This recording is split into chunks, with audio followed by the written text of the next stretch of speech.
What's up mga coin? So for our fourth minion, this is Dave.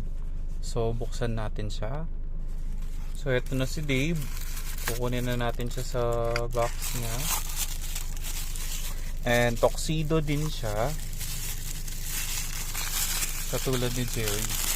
Pero si Dave, ang cute niya oh. Ayan oh.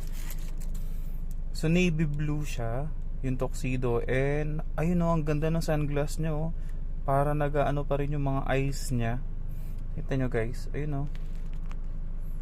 'Di ba? Kala mo ano, naka-sunglass talaga. So ito yung likod niya. And ito yung ano, other side. Ito yung bottom. Ito yung top ni Dave. Right, thank you guys. I love you.